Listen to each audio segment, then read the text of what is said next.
एक यूजर अपना mobile phone recharge कराता है तो उसे अपने रिचार्ज प्लान के हिसाब से डेली की डेटा लिमिट मिलती है 1.5 GB 2 GB या 3 GB प्रतिदिन। लेकिन ये डेली की डेटा लिमिट जो होती है रात 12 बजे समाप्त हो जाती है जैसे दिन खत्म होता है। और ये अनयूज्ड डेटा जो है ये फोरफिट हो जाता है, ये अगले दिन रोल ओवर या नेक्स्ट डे कैरी फॉरवर्ड नहीं होता है। कंज्यूमर से पैसा तो पूरे डेटा का लिया जाता है, लेकिन ये अनयूज्ड डेटा जो बचा हुआ डेटा होता है ये एक्सपायर हो जाता है जैसे दिन समाप्त होता है। सर फर्ज करिए कि महीने की शुरुआत में आपने अपनी गाड़ी में 20 लीटर पेट्रोल भरवाया, महीने के अंत तक 15 लीटर पेट्रोल कंज्यूम हो गया, 5 लीटर बच गया, तो क्या महीने के अंत तक पेट्रोल पंप वाला आपको कहता है कि 5 लीटर पेट्रोल वापस कर दो क्योंकि उसकी वैलिडिटी समाप्त हो गई?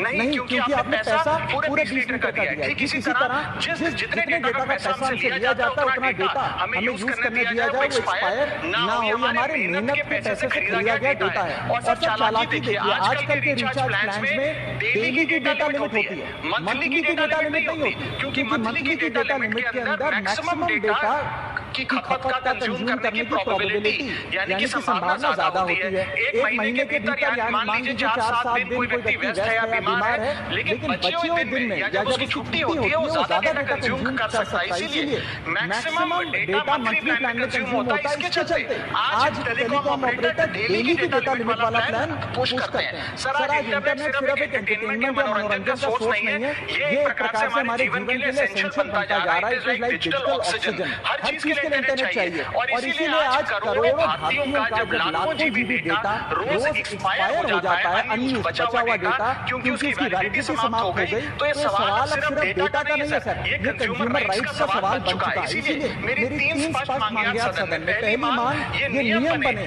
कि डेटा कैरी फॉरवर्ड यानी कि डेटा रोल ओवर की सुविधा हर यूजर को दी जाए, यानी कि दिन के अंत पे आपका जितना जीबी डेटा बच गया वो अगले दिन के आपके डेली के डेटा पैक में जोड़ा जाए, वैलिडिटी के साथ समाप्त ना हो। दूसरा पॉइंट, अगर महीने के अंत में काफी बड़ी मात्रा में आपका डेटा एक्यूमुलेट अगर हो जाता है, बच जाता है, तो यूजर को ऑप्शन दिया जाए कि इस डेटा की वैल्यू का एडजस्टमेंट वो अपने रिचार्ज प्लान के बेस कर सके, यानी कि अगले महीने वो जितने वैल्यू की रिचार्ज कराता है उसमें से छूट मिले, डिस्काउंट मिले अनयूज्ड डेटा की मार्केट वैल्यू के अनुसार। जैसे कि बिजली की खपत आज जितनी करते हैं, जितने यूनिट उतना ही पैसा भरते हैं। ठीक उसी तरह जितने जीबी डेटा कंज्यूम करें उतना ही पैसा वसूला जाए, उससे ज्यादा ना वसूला जाए। और थर्ड नियम जो बनना चाहिए वो ये है कि अनयूज्ड डेटा को आपका डिजिटल एसेट माना जाए, और जिस प्रकार से हम पैसा ट्रांसफर कर सकते हैं डेटा ट्रांसफर अलाउड होना चाहिए। यानी कि यदि आज मेरा कुछ बचा हुआ डेटा है डेली पैक के अनुसार, मैं अपना बचा हुआ 1-1.5 GB अपने परिवार वालों को